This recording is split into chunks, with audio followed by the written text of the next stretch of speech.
সে যদি 1000 নাম্বার সিরিয়ালে থাকে ওকে ফাইন, আমরা চাই যে 1000 নাম্বার সিরিয়ালে সে আছে, তা সে যে কত নাম্বার সিরিয়াল আছে এইটা জানার কি সিস্টেম, সে বলে এইটা জানার কোনো সিস্টেম নেই, এখানে যে দায়িত্বরত ডাক্তার আছে উনি এটাকে খুব সফটলিভাবে হ্যান্ডেল করে, কিন্তু কত নাম্বার সিরিয়াল আছে এটা জানার কোনো অপশন নাই। তারপর তাকে আরও বেশ কিছু প্রশ্ন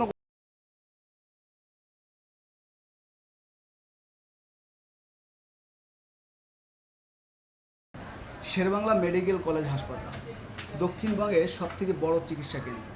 আমরা আজকে আসছি শেরেবাংলা মেডিকেল কলেজ হাসপাতালের ইউরোলজি বিভাগে। এখানে একজন রোগী প্রায় 5 থেকে 6 মাস ধরে হাসপাতালে ভর্তি আছে শুধুমাত্র অপারেশনের সিরিয়ালের জন্য। প্রায় 6 মাস রানিং চলতেছে, এখনও পর্যন্ত সে অপারেশনের যে সিরিয়াল তার এখনও আসেনি। অথচ তারপরে যারা ভর্তি হয়েছে তারা অনেকের চিকিৎসা নিয়ে অপারেশন হওয়ার পর সুস্থ হয়ে বাড়িতে চলে গেছে।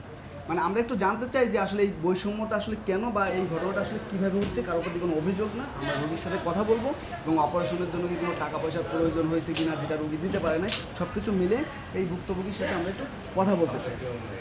চাচা আপনার কি নাম? নাম ফারুক। আচ্ছা, আপনার এই বাড়ি কোথায়? নলছিটি পৌরসভা। এই যে নলসিটি ঝালকাঠি। আচ্ছা, আপনি এই হাসপাতালে কবে ভর্তি হয়েছেন? নভেম্বর মাসের 19 তারিখ।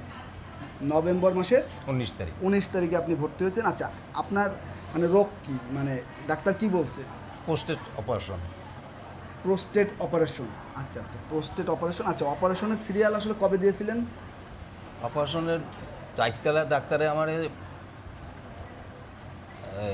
মঙ্গলবার অপারেশনের কথা ছিল যে আপনার মঙ্গলবার অপারেশন, রবিবার 1 তারিখ, রবিবার বলছে আপনার মঙ্গলবার অপারেশন। মানে 4 তলাতে ছিলেন আপনি? 4 তলায় ছিলাম। তারপরে এখানে কিভাবে আসলেন? এখানে ওই এই রিপোর্টগুলো করাবার পর ওই জায়গার যে ডাক্তারদের দেশে যে আপনি যে একজন ডাক্তারের দায়িত্ব দেয় যে এটা সেট করেন অপারেশনের জন্য, তখন সে আবার বলছে যে আপনি এই রিপোর্টগুলো একটু ইউরোলজিতে দেখাই আসেন। আচ্ছা আচ্ছা, তখন আমরা ইউরোলজি দেখাইছি পর ডাক্তার এখানে দেখে তারা আমার এই জায়গা ডিসেম্বর 1 তারিখ আমার এই জায়গা ভর্তি করছে। ডিসেম্বর 1 তারিখ আপনাকে এইখানে পাঠিয়েছে? এখানে পাঠাইছে। আচ্ছা আচ্ছা, আপনার ডাক্তার কি বলছিল যে আসলে অপারেশন কবে হবে বা কোনো সিরিয়াল কত নম্বরে আছে? সিরিয়াল আসলে আমরা অপারেশন করব।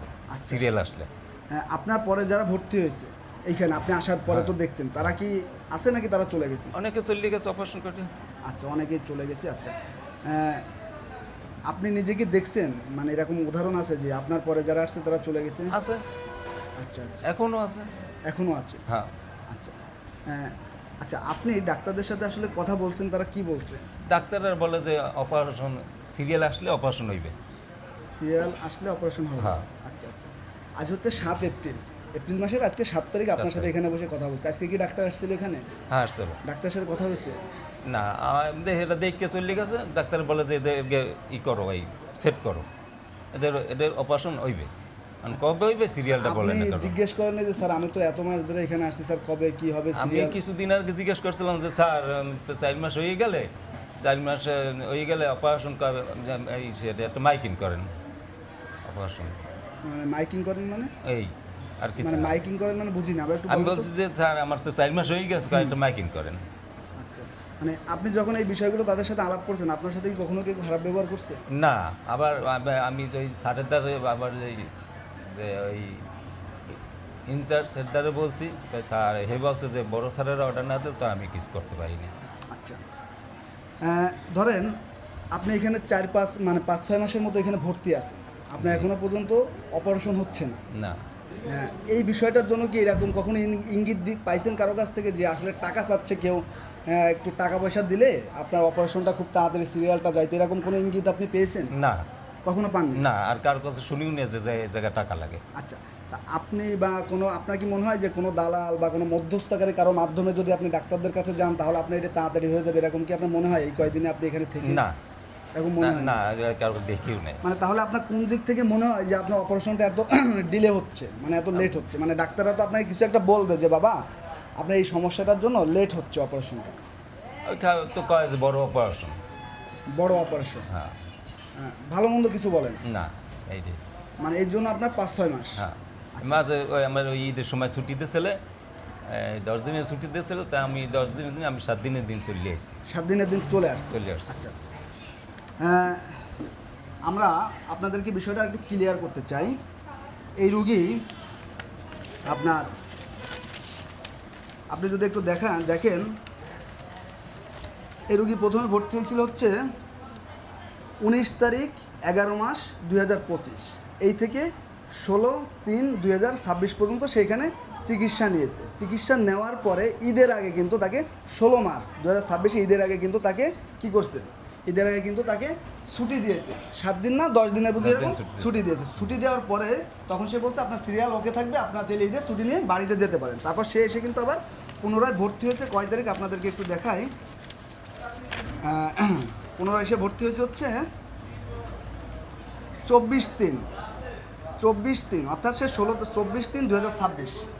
তার মানে হচ্ছে যে সে 16 তারিখে ঈদে চলে গেছে, ঈদের আগে, ঈদের পরে 2 দিন পরে এসে আবার সেখানে ভর্তি হয়েছে।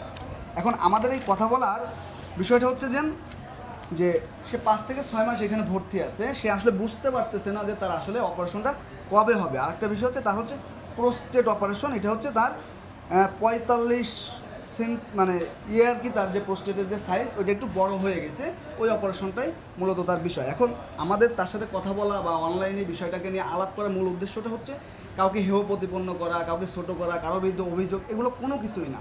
আমরা চাই যে এই হাসপাতালের যারা কর্তৃপক্ষ আছে তাদের কাছে তাদের নজরে এই বিষয়টা আসুক, তারা বিষয়টা খতিয়ে দেখুক, তারা সঠিকভাবে তদন্ত করুক, এবং এই যে মুরব্বী যে চাচা সে যেন ঠিকমতো চিকিৎসা পায় বা সে যেন তাদের সুস্থ হয়ে বাড়িতে ফিরে যেতে পারে। আপনাকে আমি আরেকটা বিষয় জানাতে চাই, আপনি যে দীর্ঘ সময় ধরে যে হাসপাতালে ভর্তি আছেন, এতে আসলে আপনি কী সমস্যার সম্মুখীন হচ্ছেন, যেমন হাসপাতালে থাকা বা আপনার পারিবারিক, আপনার তো পরিবার আছে, আপনি ইনকাম করেন, ঠিক আছে, এইটা একটু যদি আপনি করেন। পারিবারিক আমি তো ভ্যান গাড়ি চালাই। ভ্যান গাড়ি চালান? হ্যাঁ, আমি ভ্যান গাড়ি চালাই খাই।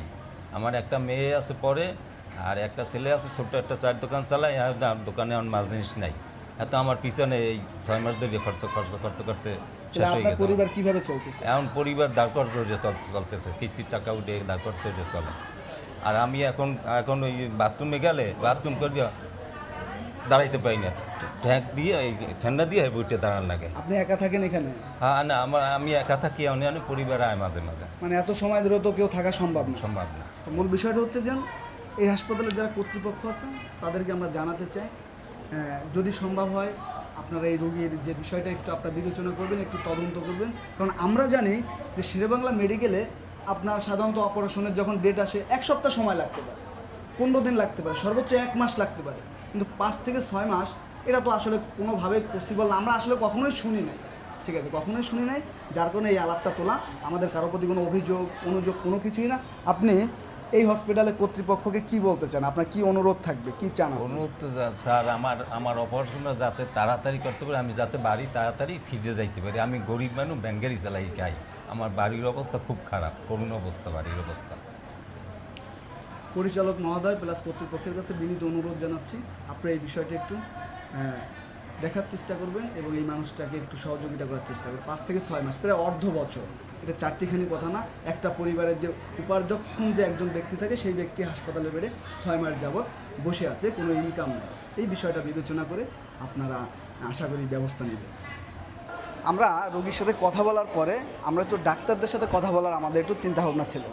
আমরা যখন এখানে সবগুলো ডাক্তারদের রুম বন্ধ, এটা হয়তো অফিসিয়াল কোনো কারণ আছে, তারপরে আমরা যে কর্মরত যে নার্সিং কর্মকর্তা যারা আছে আমরা তাদের সাথে কথা বললাম। এই যে নার্সিং কর্মকর্তা আমাকে একজন ডাক্তারের নাম বলে আমাদেরকে সার্জারির যে 5 তলাতে যে ওটি আছে সেখানে যাওয়ার পরামর্শ জানালো। ওই ডাক্তারের সাথে গিয়ে, উনি একজন ইন্টার্ন ডাক্তার ছিল, ডাক্তার খায়রুজ্জামান, ওনার সাথে আমি কথা বললাম।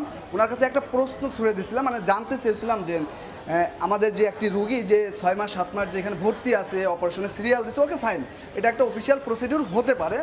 তখন তার কাছে বলতে চেয়েছিলাম যে ভাই, সে যে কত নাম্বার সিরিয়ালে, সে যদি 1000 নাম্বার সিরিয়ালে থাকে ওকে ফাইন, আমরা চাই যে 1000 নাম্বার সিরিয়ালে সে আছে, তা সে যে কত নাম্বার সিরিয়াল আছে এইটা জানার কি সিস্টেম? সে বলে এইটা জানার কোনো সিস্টেম নেই, এখানে যে দায়িত্বরত ডাক্তার আছে উনি এটাকে খুব সফটলিভাবে হ্যান্ডেল করে, কিন্তু কত নাম্বার সিরিয়াল আছে এটা জানার কোনো অপশন নাই। তারপর তাকে আরও বেশ কিছু প্রশ্ন করলাম, জানার চেষ্টা করলাম। সে পরবর্তীতে একটা পর্যায়ে বললো আগামীকালকে স্যারেরা যখন থাকবে তখন আসেন, তখন আপনি তাদের সাথে এটা আলাপ করলে আপনি আরও ক্লিয়ার হতে পারবেন। তো এই হচ্ছে বিষয়টা। আমরা মূল বিষয়টা হচ্ছে যে আমরা একটা বিষয় আপনাদেরকে একটু জানিয়ে রাখি, 5 মাস 6 মাস 1 বছর 2 বছর 5 বছর আপনি ভর্তি থাকেন, কোনো সমস্যা নেই, কিন্তু আমি কত নাম্বার সিরিয়ালে আছে এটা জানাটা কিন্তু আমি মনে করি একটি মৌলিক অধিকার বা রুগীর যে একটি আগ্রহ বা রুগীর যে একটু মানসিক যে প্রশান্তি এটা কিন্তু তৈরি করে যে না আমি সামনে আগাচ্ছি। এই রুগীটা 6 মাস 7 মাস 8 মাস এখানে ভর্তি, সে কিন্তু জানতে পারতেছে না আসলে তার অপারেশন কবে। সে যদি জানতো আমি 100 নাম্বার সিরিয়ালে আছি, অলরেডি 80 জনের হয়ে গেছে আর 20 জন আছে, এগুলো একটা ব্যাপার থাকে। যাই হোক, এই ছিল আলাপটা। এখন আপনারা যারা আছেন বিষয়টা একটু দেখার চেষ্টা করবেন। আমরা পারি কি তথ্য দিতে, সহযোগিতা করতে, বিষয়গুলো তুলে ধরতে। আমাদেরও ভুল ত্রুটি থাকতে পারে, সেগুলো আপনারা মিনিমাইজ করবেন।